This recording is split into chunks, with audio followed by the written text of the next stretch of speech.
Ustaz. Ustaz, bisa dengar suara saya?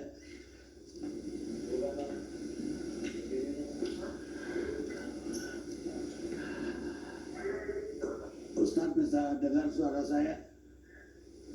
Insya Allah, Pak. Assalamualaikum Ustaz.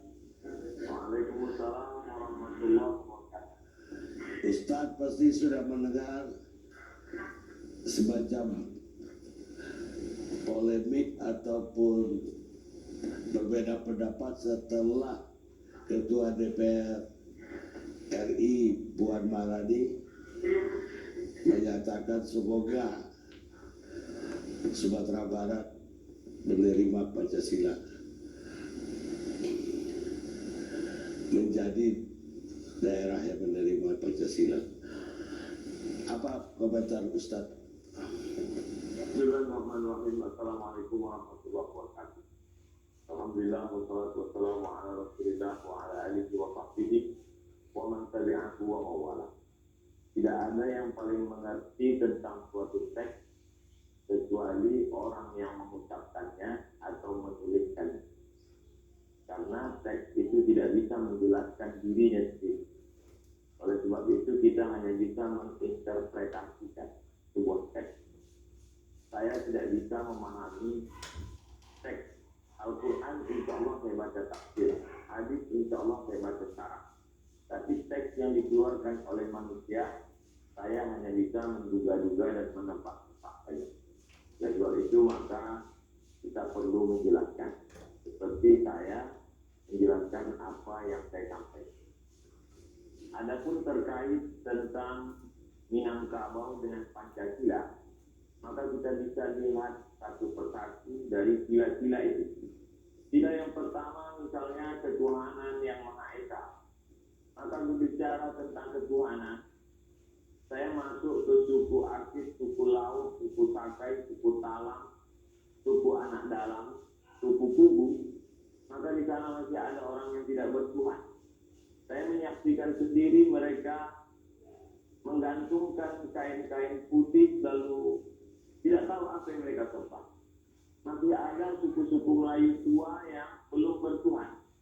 Tapi Minangkabau tidak hanya bertuhan, mereka justru membuat orang yang tidak kenal Tuhan menjadi bertuhan. Berbicara tentang sila pertama ketuhanan yang Maha Esa. Saya menyampaikan tausiah di sebuah pulau di Aceh sendiri.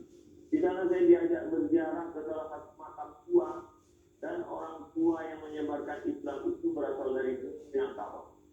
Kemudian saya pula bertausiah di Sulawesi Tengah di Palu. Di atas bukit di Palu itu juga ada makam tua penyebar agama Islam juga datang dari Minangkabau. Oleh sebab itu, sila pertama ketuhanan yang Maha Esa, maka Minangkabau adalah para suluk di tengah gelap yang membawa siar Islam. Yang kedua tentang kemanusiaan. Di depan rumah orang Minangkabau ada tiang tempat menyimpan beras. Beras itu dibagi-bagi lagi. Ada beras yang dimakan keluarga, tapi juga ada beras yang menjadi makanan untuk fakir miskin. Orang Minangkabau adalah orang yang paling peduli terhadap kemanusiaan. Oleh sebab itu, orang Minangkabau membuka rumah makan. Mereka tidak menganggap pekerja itu sebagai kuli yang digaji, tapi mereka dianggap sebagai saudara yang sistemnya bagi hasil. Karena mereka melihat sebagai kemanusiaan. Itu maka rumah makan berkembang pesat yang hari ini dia menjadi tukang angkat piring. Tahun depan dia insya Allah akan punya rumah makan. Kemanusiaan. Tentang persatuan Indonesia, orang Minangkabau amat sangat cukup rukun dan syarat untuk membuat sebuah negara. Masalah diplomasi tidak ada yang lebih hebat daripada diplomasi Haji Agus Salim. Dia berhadapan dengan orang-orang Belanda, orang-orang Eropa, berbagai macam bahasa dunia dia kuasai. Tentang masalah ekonomi, kita tahu siapa Bapak Koperasi Indonesia, ialah Bung Hatta. Tentang masalah agama, jangan tanya lagi. Orang Minangkabau, prestasi agamanya bukan tingkat nasional, tapi dia adalah Imam Masjidil Haram, Syekh Ahmad Khafif Al-Minangkabau. Universitas Al-Azhar dalam sejarah hanya sekali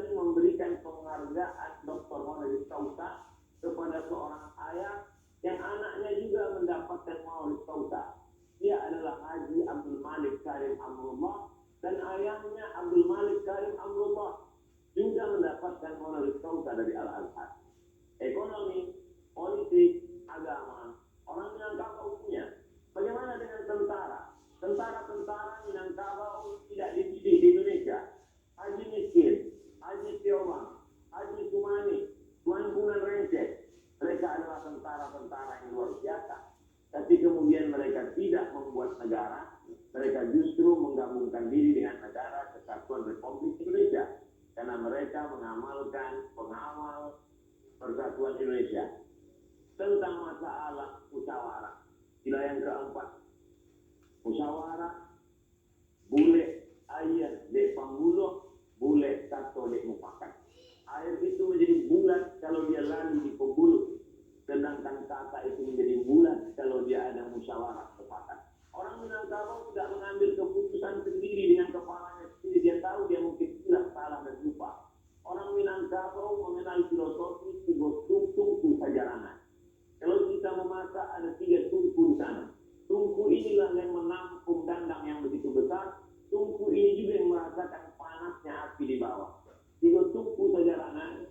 Nenek mama, alim ulama, cadia pandai. Orang Minangkabau berkata, duduk sendiri sampai duduk bersama lapang. Duduk sendiri terasa sempit, tapi kalau duduk bersama terasa lapang.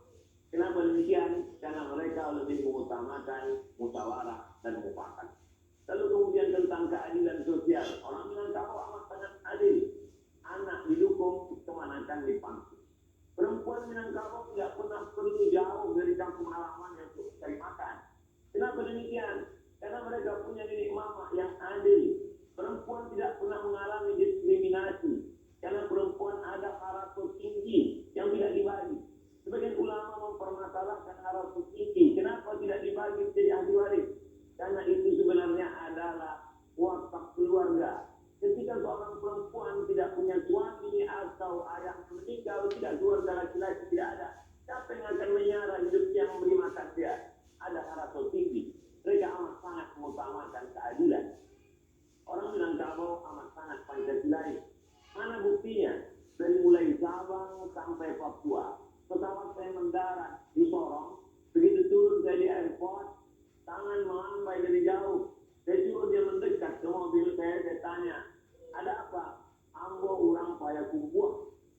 Betapa jauh tempat kita memandang, tapi orang Minangkabau sampai juga kan.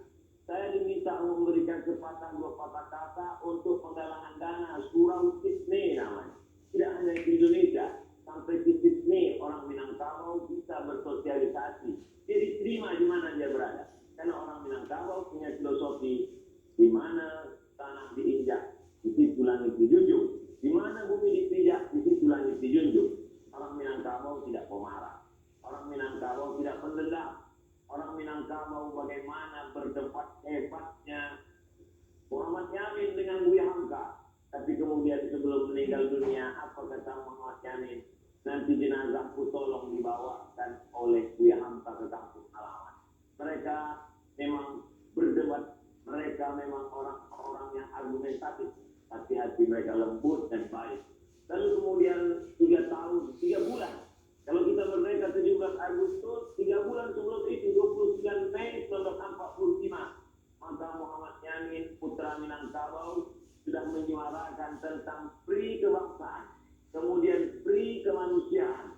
Setelah itu kemudian free ketuhanan, free kemasyarakatan, lalu kemudian kesejahteraan dan sosial. Jadi embrio pemikiran Pancasila itu berawal bermuara dari Minangkabau. Lalu kemudian barulah disuarakan oleh Bung Karno, lalu kemudian disusun secara rapi dan sistematis oleh 9 orang. Dan di antara 9 orang itu 3 orangnya adalah Minangkabau. Agus Salim, Sultan Syahrir, dan kemudian pula Agus Salim, Muhammad Yamin, dan Bung Hatta. Kalau 9 orang ada 3 orang Minangkabau, maka sesungguhnya Minangkabau mewarnai setiap gerak langkah pemikiran orang Indonesia. Jadi saya kira ini adalah ikram gratis untuk anak-anak muda Minangkabau supaya dia lebih memahami siapa Minangkabau, apa Minangkabau, bagaimana sejarah orang Minangkabau. Saya menganggap di balik itu semua tentu Ustaz selalu berkata ada hikmahnya, tapi tentu juga di sana ada pelajaran berharga. Man takallama faqad arada aqlahu 'alan nas. Siapa yang berbicara sesungguhnya dia sedang mempresentasikan isi kepalanya kepada orang banyak. Siapa yang berbicara dia sedang menunjukkan isi kepalanya kepada orang banyak. Oleh sebab itu kalau kita tidak terlalu terbiasa untuk bicara, lebih baiklah bicara pakai teks, lebih selamat. Karena kita pun memang sudah terbiasa berbicara pakai teks dari dulu sampai sekarang. Saya pun sebelum bicara saya latih-latih dulu, mudah-mudahan tidak terpeleset karena kita manusia biasa, boleh jadi kita terlupa, tersilap dan tersalah. Saya kira demikian, Bang Karl. Terima kasih banyak Ustadz sudah bergabung bersama kami. Pemirsa, intinya dari Ustadz Mustafa, orang Minang itu udah di mana-mana dengan Pancasilais, karena filosofinya di mana bumi dipijak, di situ langit dijunjung, di situ pula ranting dipatah. Maksudnya di bumi yang dipijak itu adatnya kita pakai.